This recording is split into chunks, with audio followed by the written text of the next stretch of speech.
Hey, what's going on, guys? Kalamazi here, and today I'm really excited to talk about what is believed to be the new essence that allows a PvP talent to be used in PvE, the Conflict and Strife Essence from 8.2 PTR. Now, while we don't know every detail about said essence, we do know that it is currently sold by the rated PvP vendor and certainly brings with it a lot of questions. Warlocks have a few PvP based talents for each spec that would certainly have a lot of interesting applications in PvE, and today we're going to talk about the ones that I feel will be most impactful in both Mythic Plus and raids. If you're looking to acquire any weak auras or add-ons you see here, I'll have a link to my Twitch where I stream 5 to 6 days a week and my Discord in the description where you can find them all. Now, I have to admit that this has easily been the most fun video that I've worked on in a while, and if this essence does make it to live servers, it really does feel as if it adds another dimension to each spec. While I don't think it solves the actual issue of the ability pruning that BFA really has associated with it, it is certainly a step in the right direction. Certain abilities just from the initial testing appear to be very overpowered in certain spots, so this essence will also most likely bring with it some kind of ability tuning for said talent in PvE as well. I'm mainly curious as to if the essences will grant us access to all of our spec-specific PvP traits, or if we're limited to only choosing one or two. Let's take a closer look at some of them and see how they impact actual gameplay. Alright, now starting things off with Demonology, we have something truly exciting indeed, and that is an actual interrupt. The Call Fellhunter talent effectively gives you a player-bound interrupt and spell lock on a 24-second cooldown. It is worded a bit weird, however, which initially made me think that it summoned an actual Fellhunter to interrupt the cast, but that does not appear to be the case. Either way, an actual interrupt that does not require you to swap to your Fellhunter as Demonology is something that the spec has really needed for a while now. Actually having one, I do think makes us probably the best range DPS spec for Mythic Plus overall. We do need to keep in mind that if this essence does make it to live servers, the other classes will also have their own set of new talents, but it seems like we might actually be getting the interrupt we've been asking for. The downside to this, however, is if the essence does limit us to only one or two talents, then we're stuck potentially choosing Call Fellhunter over something like Call Fellord, Master Summoner, or even Pleasure Through Pain, which are all DPS based talents.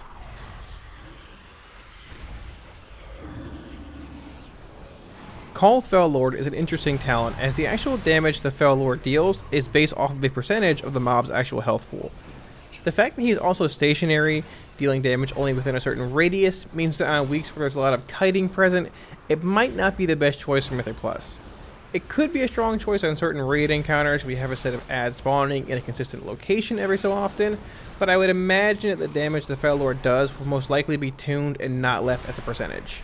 If there's not much kiting involved with the weekly Mythic Plus affixes, then I think this could easily be a solid AoE talent for Demonology.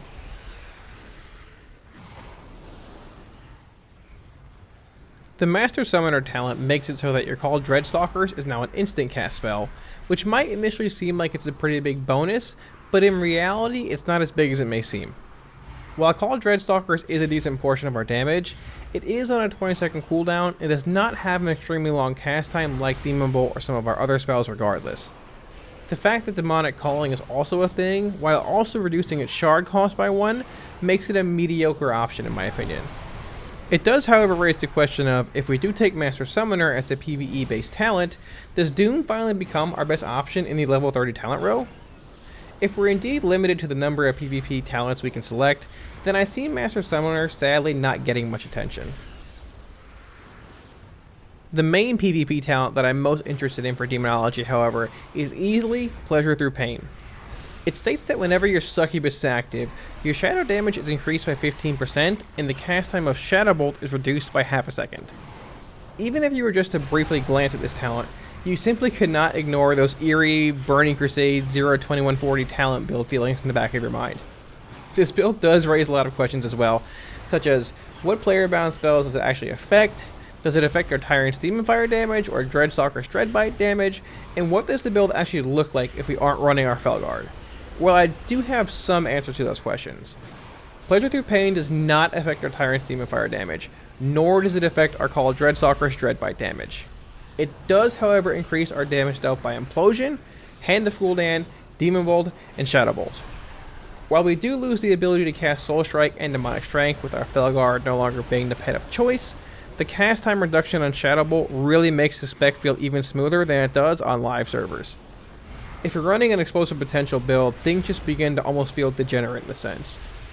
Thankfully, we can replace demonic strength with Biosport bombers in the 15 talent row pretty easily, and summon Vile Fiend, although not as smooth as Soul Strike in a sense, is still a valid replacement for Soul Strike.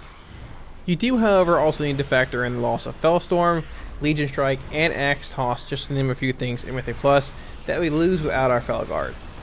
The bonus to Implosion, Hand of Gul'dan, and Shadow Bolt / Demon Bolt damage might end up being the strongest choice just due to the raw damage output though, and when factoring in half-second cast time reduction on Shadow Bolt, well, I for one welcome back the Succubus to our list of useful pets.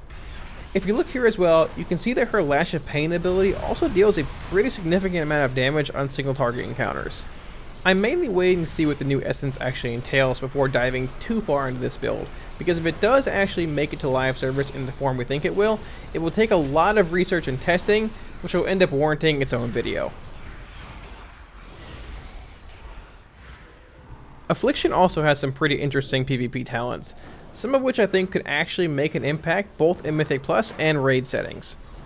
Rot and Decay causes your drain life to increase the duration of Unstable Affliction, Agony, and Corruption every time it deals damage by 1 whole second.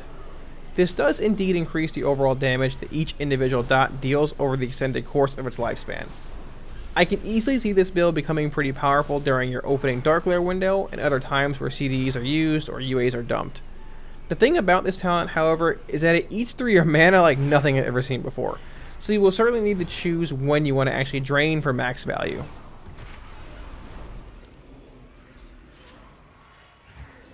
Endless Affliction is another option we have, which increases the duration of our Unstable Affliction by 6 seconds, but the damage remains the same. Now this trait might not look as powerful on the surface, however there is certainly more to it.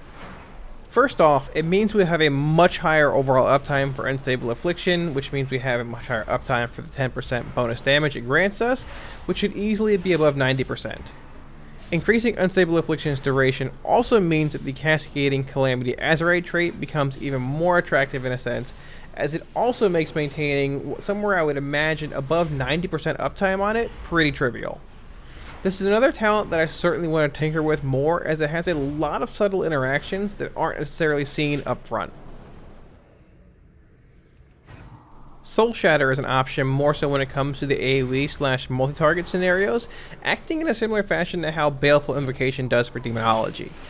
It has a 1-minute cooldown and states that it consumes all of your dots within 40 yards, dealing a percentage of the damage back to each enemy based off of their health. For each enemy hit, you gain 1 soul shard and 10% haste for 8 seconds, which caps at 5 targets. Now first I wanted to test with Absolute Corruption, and it does indeed consume your Absolute Corruption on all targets.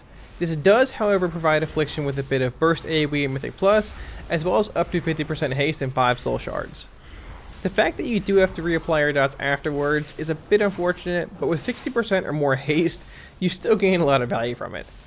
The fact that it is on a 1-minute cooldown also means you will likely have it for most trash pulls in Mythic Plus as well. While I don't think it totally fixes Affliction's issues in Mythic Plus, it's certainly a small step in the right direction. The final talent, and my favorite of the bunch for Affliction we have, is called Curse of Shadows, and it functions similar to how Curse of Elements did for Warlocks in the past. It's on a 30-second cooldown and causes dots to strike the target an additional time for 20% of their damage, to which the effect lasts 10 seconds.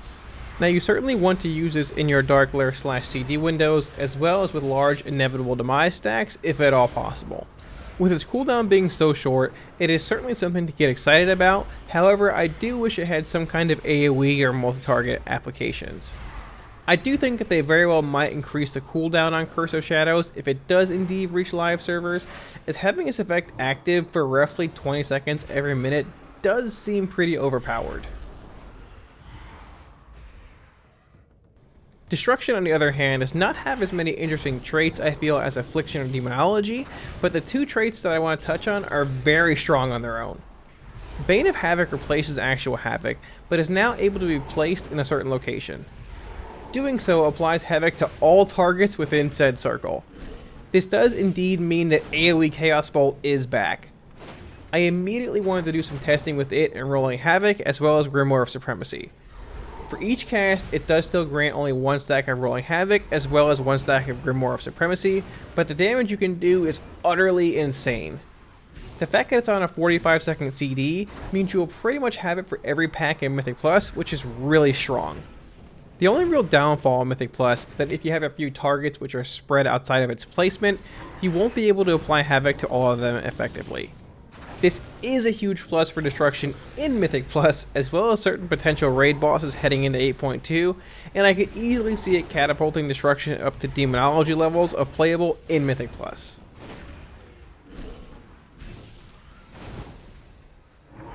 The other trait that I wanted to discuss is also based around Chaos Bolt, and it's Focused Chaos. Focused Chaos increases Chaos Bolt's damage by 65%, but no longer strikes additional targets affected by Havoc or Bane of Havoc. While Destruction's single target DPS is not in a terrible place at the moment, a great deal of it is based around Summon Infernal, which is a 3-minute cooldown. Focus Chaos does sort of play into that a bit more, but it also does increase your Chaos Bolt damage outside of your Infernal window by a good bit as well. Towards the end of your Grimoire Supremacy window, with all of your CDs and Focus Chaos rolling, your Chaos Bolts really do hit like absolute trucks. The big question is Focus Chaos enough to actually push Destruction's single target damage past Affliction and even Demonology at times, once you remove the utility each spec brings? I certainly think that it's going to make for some pretty interesting encounters and planning when it comes to 8.2 and the Eternal Palace, but we're just going to have to wait and see. In the end, all 3 specs really do have a lot to gain from having these PvP traits in PvE. I do want to wait a bit longer and see what the Essence actually entails and what Blizzard decides to do with certain traits such as Focus Chaos before truly passing judgment on which I think is the strongest. The Pleasure Through Pain Demonology build is certainly what I'm most interested in digging into first, but both Affliction and Destruction also look to be a blast to play and have a lot of subtle interactions that also need further testing. Thanks for watching, guys. I hope this gave you all a better look at how things might end up if we do indeed gain access to the PvP talent essence in 8.2. I'm really excited to see where Blizzard ends up taking the essence, and what ends up being the best overall build for Demonology, Affliction, and Destruction. I can say one thing for sure, and that is that Bane of Havoc play is an absolute blast as Destruction, and I would love for it to be the spell that puts it back on the map for Mythic Plus.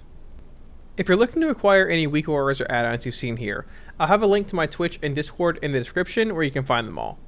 If you want to see more WoW content and help support the channel, smash those like, share, and subscribe buttons as your support really helps. Thanks guys, and I'll see y'all again soon. Peace.